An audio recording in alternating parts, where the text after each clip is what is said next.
আসসালামু আলাইকুম, সবাই কেমন আছেন? আলহামদুলিল্লাহ আমরা সবাই খুবই ভালো আছি। তো আজকে আপনাদের আমি রান্না করে দেখাবো মিষ্টি কুমড়া দিয়ে চিংড়ি মাছের ঝোল। কীভাবে আমি রান্না করি সেটা আপনাদের সাথে আজকে শেয়ার করবো। কড়াইতে আমি পরিমাণ মতন তেল দিয়ে দিলাম।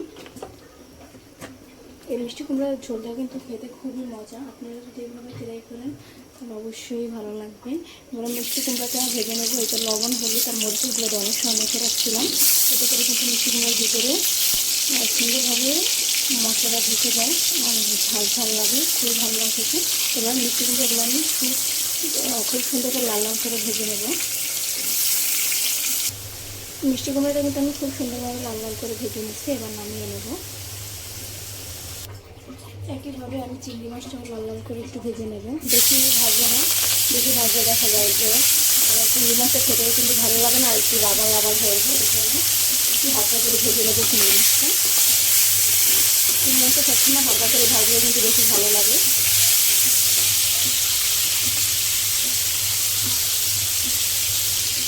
চিংড়ি মাছটা কিন্তু আমি লাল লাল করে ভেজে নিচ্ছি। এবার আমি নামিয়ে নেব।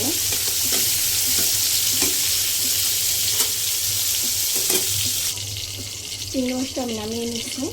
তো চিংড়ি মাছ ভাজা তেলের ভিতরে পেঁয়াজ কুচি দিয়ে দেবো। পেঁয়াজটা একটু বেশি দেওয়ার চেষ্টা করবেন, এতে করে কিন্তু তরকারিটা খেতে খুব ভালো লাগে। এবার আমি ভালোভাবে লাল করে ভেজে নেব পেঁয়াজটা।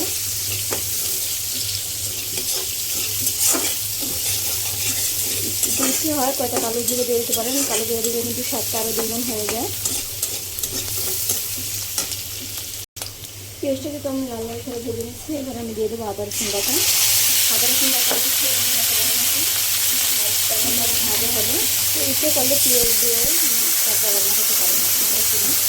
তো পেঁয়াজ দিয়ে অন্য একদিন আমি রান্না করে দেখাবো। এই মশলাটা একটু সময় কষিয়ে নেবো যাতে করে মশলা কাঁচা গন্ধটা চলে যায়। মশলা কাঁচা গন্ধ চলে গেছে। এবার আমি একটু সব গুঁড়ো মশলা দিয়ে দেবো।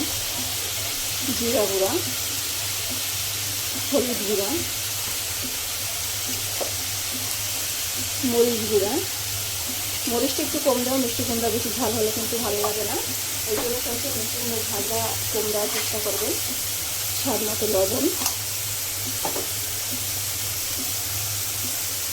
এবারে মশলাটা ভালোভাবে কষিয়ে নেবে কিছু সময়ের জন্য। মশলাটা যতটা ভালোভাবে কষানো হবে ততটাই কিন্তু খেতে ভালো লাগবে, আর তরকারিটা কিন্তু ততটাই স্বাদ বেড়ে যাবে। এই জন্য চেষ্টা করো মশলাটা একটু সময় নিয়ে ভালোভাবে কষানোর জন্য। মশলাটা কিন্তু খুব সুন্দরভাবে কষিয়ে নিয়েছি। দেখেন তেল উঠে গেছে। এবার আমি ভাজা চিংড়ি মাছটা মশলার সাথে একটু সময় কষিয়ে নেব, কারণ বেশি কষানো লাগবে না। আমার চিংড়ি মাছটা কিন্তু আগে থেকে অনেকটাই ভাজা। একটু মশলার সাথে কিছু সময় নেড়ে চেড়ে তারপর কিন্তু পানি দিয়ে দেবো। এবার আমি পরিমাণ মতো পানি দিয়ে দেবো। যে যেরকম ঝোল খেতে পছন্দ করেন ওরকমভাবে ঝোল দেবেন।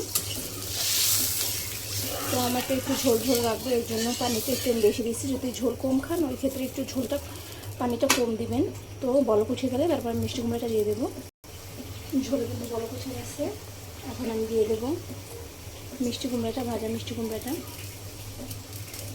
এবার আমি কিছু সময়ের জন্য ঢেকে দেবো যাতে করে মিষ্টি কুমড়াটা সিদ্ধ হয় সুন্দরভাবে। তারপর কিন্তু আমি নামিয়ে নেব। আমার ভিডিওটা যদি ভালো লেগে থাকে, যদি ফেসবুক থেকে দেখে থাকেন অবশ্যই লাইক করবেন, শেয়ার করে দেবেন, ফলো দিয়ে পাশে থাকবেন। আর যারা ইউটিউব থেকে দেখতেছেন তারা অবশ্যই লাইক করবেন, সাবস্ক্রাইব করে বেল আইকনটি বাজিয়ে দেবেন যাতে করে আমার পরবর্তী ভিডিওটা আপনাদের কাছে পৌঁছে। সবাই আমার পাশে থাকবেন, আমাকে সাপোর্ট করবেন, আমার জন্য দোয়া করবেন যাতে করে আপনাদের কাছে আমি নিত্য নতুন অনেক সুন্দর সুন্দর ভিডিও দিতে পারি। চিংড়ি মাছ দিয়ে মিষ্টি কুমড়ার ঝোল কিন্তু হয়ে গেছে। এবার আমি নামিয়ে নেব। আপনারা যদি আরেকটু মাখা মাখা খেতে চান এই করে কিন্তু আরেকটু চালিয়ে নেবেন। চিংড়ি মাছের ঝোলটা কিন্তু রেডি, দেখেন কত সুন্দর হয়েছে। তো সবাই মাছের ভিডিওটা ভালো লাগে থাকে অবশ্যই আমার পাশে থাকবেন, আমাকে সাপোর্ট করবেন। তো সবাই ভালো থাকবেন। আজকের মতন এই পর্যন্ত সবাই ভালো থাকবেন। আল্লাহ হাফিজ।